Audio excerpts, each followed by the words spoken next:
Saturday పొద్దున్నుంచి ఒక్క promo కూడా రాలేదనుకున్నాను. అబ్బా చాలా డిసప్పాయింట్ అయిపోయాను నేనైతే కనుక. ఒక్క ప్రోమో వదిలారు, అసలు ఆ ప్రోమో వదలంగానే మామూలుగా లైకులు రాలేదనమాట, వ్యూస్ కూడా రాలేదనమాట. ఒక్క రేంజ్లో సెన్సేషన్ అయిపోయిందనమాట. చిన్న టాస్క్ పెట్టారండి బిగ్ బాస్లో అయితే కనుక. అదేం లేదు, తుఫానీ అనే లెటర్స్ స్విమ్మింగ్ పూల్ లోపల ఉంటాయి, అవన్నీ తెచ్చి ఓట్స్ లైన్గా పెట్టి బిగ్ బాస్ అయితే కనుక థమ్సప్ను బిర్యానీ గెలుచుకోమని చెప్తారనమాట. అసలు ఆ టాస్క్ అయితే ఆడిందనమాట మన దివ్య నిఖిత గారు అయితే కనుక. ఒక రేంజ్లో ఆడారండి. ఆవిడ పర్సనాలిటీకి ఆవిడ ఆడిన ఆటకి అసలు సెట్టే కాల. మన ప్రీవియస్ వీడియోలో దివ్య నిఖిత గారు చాలా తక్కువ చేసి మాట్లాడాం. అలా మాట్లాడడం చాలా తప్పు అయిపోయిందని అనిపించింది నాకైతే కనుక. అమ్మో ఏమంటే ఆడారండి బాబు. అసలు అండర్ వాటర్లో వెళ్ళి అటు పెట్టుకొని పర్టికులర్ అన్ని ఓట్స్లో ఒక్క ఓటు తీసి పెట్టాలంటే ఎంత కష్టం ఆలోచించండి. మనం కాసేపు బకెట్లో ముంచితేనే అసలు మనకి ఎలాగో ఫీల్ అయిపోతాం, ఊపిరాడక అమ్మ గొంతు గాలి పీల్చుకోలేక అల్లల్లా పడిపోతాం. ఆవిడ టూ గుడ్ అండి. ఆడిన విధానం అయితే టూ గుడ్. ఆవిడకి సపోర్ట్గా ధీమాన్ పవన్ కూడా పరిగెత్తుకుంటా సపోర్ట్ చేశారు చూసారా, అది కూడా ఎక్సలెంట్ అనిపించిందండి. వాళ్ళైతే గెలుచుకుంటారు బిర్యానీ. బట్ ఇక చిన్న క్వశ్చన్ మార్క్ అనమాట. అసలు సంజన గారికి బర్నీ అన్నకి ఎందుకు గొడవ అయింది? ప్రోమోలో అంత సీరియస్ ఎందుకు అయ్యారు సంజని గారు బర్నీ గారు? పెద్ద రిస్క్, పెద్ద టాస్క్లో అంత వాళ్ళు గెలిచింది లేదు, వాళ్ళు ఆడిందే లేదు, అసలు ఇన్వాల్వ్ లేదు. అసలు వాళ్ళు ఎందుకు సీరియస్ అయ్యారు? ఒకరికి పాత కక్షలు ఏమైనా పెట్టుకున్నారా? లాస్ట్ వీక్లో జరిగిన దాంట్లో సంజన గారు గుడ్డు తీసి మనసులో ఏమైనా పెట్టుకున్నారా బర్నీ అన్న?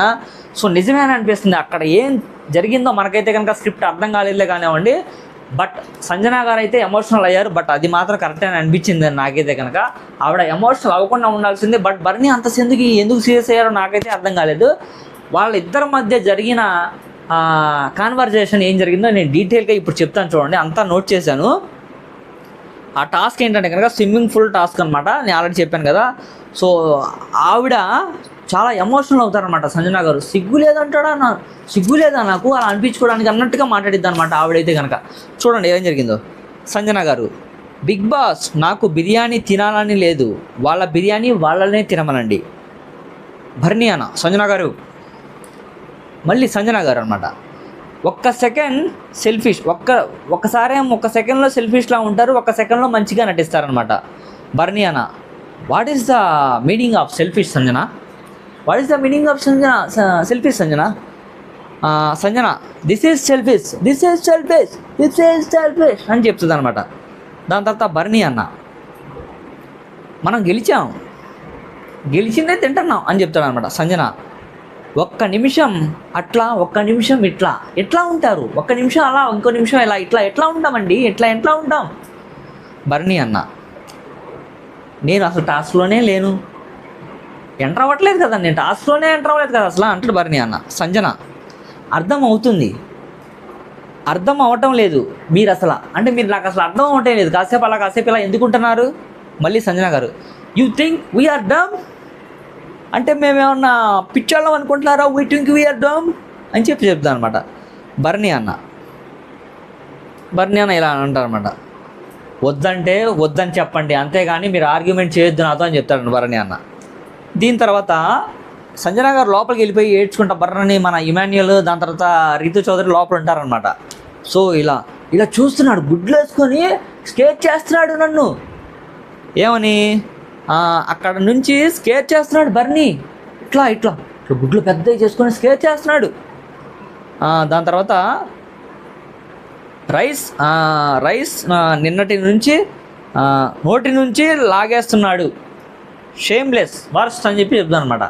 అసలు ఆ మాట ఎందుకందో సంజన నాకైతే అర్థం కాలేదు. మేబీ తను గుడ్లు దాచుకున్నవి తినేసి అందరివి దాచుకుని యాజ్ ఏ ఫుడ్ మానిటర్గా ఉండి తింది కదా, అది ఏమన్నా పాయింట్ తీసి కావాలని గుచ్చి అక్కడ ఏమన్నా ఎత్తాడా అని చెప్పి క్వశ్చన్ మార్క్గా ఉండిపోయింది. అంతే కనుక వాళ్ళిద్దరి మధ్య జరిగిన గొడవ అయితే కనుక ఒక రేంజ్లోనే జరిగింది. యాక్చువల్లీ ఫుడ్ దగ్గర బర్నీ గారు అనకుండా ఉంటే పోయేదండి. ఏముంది చెప్పండి, ఆవిడ ఎలాగో అయిపోయింది. సో ఫుడ్ దగ్గర ఏమైనా క్లాషెస్ రాకుండా ఉంటే బాగుంటుందని చెప్పి నా ఉద్దేశం. ఎందుకంటే కనుక ఆల్రెడీ ప్రీవియస్ వీక్లో పోప్ దగ్గర కూడా ఆల్రెడీ చిన్న ఇష్యూ నడిచి ఆమెను హట్ చేశారు, మళ్ళీ ఇక్కడ కూడా హట్ చేశారు అని చెప్పి నాకైతే అనిపిస్తుంది. ఇలాంటి చిన్న వాటి దగ్గర హట్టింగ్స్ జరగకపోతే ఇంకా బాగుంటుందని చెప్పి నాకైతే అనిపిస్తుంది. ఇది నిజంగా టాస్క్లో ఒక భాగమా, ఆవిడ నిజంగా గొడవ పడిందా అనేది పెద్ద క్వశ్చన్ మార్క్గా ఉండిపోయింది అనమాట. ఇంకో విషయం ఏంటంటే కనుక ఇక్కడ జరిగిన వీక్లీ రివ్యూ ప్రకారంగా మన కళ్యాణ్ని, దాని తర్వాత ఇమాన్యుల్ బ్రదర్ని పొగిడారని అనిపిస్తుంది. వాళ్ళకి ఏమన్నా అప్రిషియేషన్ కూడా జరగబోతుందని చెప్పి నేనైతే అనుకుంటున్నాను. దట్ టు అది కాకుండా ఎవరెవరికి చివాట్లు పడినాయి, ఎవరెవరికి అప్రిషియేషన్స్ పడినాయి కూడా. సో నెక్స్ట్ ప్రోమో వస్తే కనుక నేను వచ్చినట్టుగా వెంటనే ఒక 1/2 అవర్ 1 అవర్లో మీ ముందుకైతే తెస్తాను. సో నా ప్రజెంటేషన్ అయితే మంచిగా ఎక్స్ప్లెయిన్ చేస్తానండి. సో నాకైతే మీ సపోర్ట్ కావాలి. మన వీడియోకి అయితే ఒక లైక్ చేసుకోండి, మన ఛానల్ని ఖచ్చితంగా సబ్స్క్రైబ్ చేసుకోండి. మనకు చాలా సపోర్ట్గా ఉంటుంది ప్లీజ్. ఓకేనా? Thank you so much.